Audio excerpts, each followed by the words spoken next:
5 राज्य के जंगल का राजा कॉमरेड माडवी हिडमा वो योद्धा था जो 25 साल तक 5 राज्य के जंगल का रक्षा किया। कभी पूंजीपति के सामने झुका नहीं। गरीबों के महिसा कहलाने वाले, जिसे 25 साल तक 5 राज्य केंद्र सरकार की फोर्स मार नहीं पाया, जिसके सुरक्षा में 3 सर्कल पर 50 सुरक्षाकर्मी मवादी रहते थे। 1000 सीआरपीएफ कमांडो के बराबर दिमाग और ताकत रखने वाला ओ कामरेड ऐसा ही मारा नहीं गया, उसे सरेंडर करवाकर मारा गया है। हिडमा मरकर भी जंगलों में जिंदा रहेगा। हिडमा का ही जीत हुई है। ऐसे महान जंगल रक्षक क्रांतिकारी को हुल जोहार। माडवी हिडमा के एनकाउंटर से छत्तीसगढ़ में पूंजीवादियों का तो विकास के कई रास्ते खुल सकते हैं, लेकिन आतंकवादी, नक्सलवादी, पाखंडवादी, जातिवादी जैसे समस्या कभी खत्म नहीं हो सकती है। सवाल हिडमा के मौत का नहीं है, सवाल उस सोच और सिस्टम का है जो हर बार गरीब को ही लड़ाई में धकेल देता है।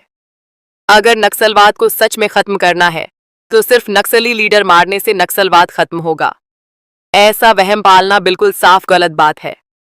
नक्सलवाद खत्म करने के लिए पहले उनके सिस्टम को बदलना होगा। नक्सलवाद अपने आप खत्म हो जाएगा। 1. जंगल इलाकों में स्कूल खोलने होंगे। 2. नौकरियां देनी होंगी। 3. आदिवासियों की आवाज को सम्मान देना होगा। 4. आदिवासियों की जल, जंगल, जमीन की रक्षा करनी होगी, वरना एक हिडमा जाएगा 100 हिडमा और पैदा हो जाएगा।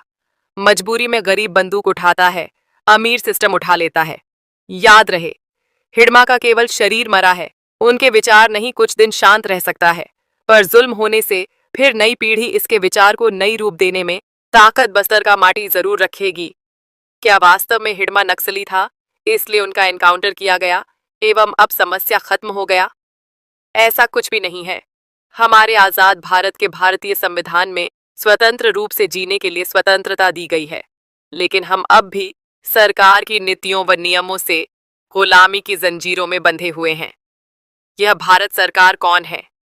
यहाँ नियम नीति किसके विकास और किन के विनाश के लिए बन रही है? ये आजादी, स्वतंत्रता की भाषा व अर्थ सिर्फ वही समझ सकता है जिनके पूर्वज आजादी से जिया हो, एवं वर्तमान में जिसने किसी एक दिन भी आजादी व स्वतंत्रता की सांस ली हो। हम आदिवासियों की धरती है जिसे भारत कहते हैं, जो बाहरी के साथ साथ मनुवादी मानसिकता से ग्रसित लोग नहीं समझ पाएंगे। इस धरती के लिए हम आदिवासियों ने आजादी से जिए हुए जीने व भारत को संवारने के लिए कितने खून पसीना बहाए हैं। हिडमा कौन था? हिडमा खुली हवा में आजादी, स्वतंत्रता से सांस लेने व दिलाने वाले स्वतंत्रता सेनानी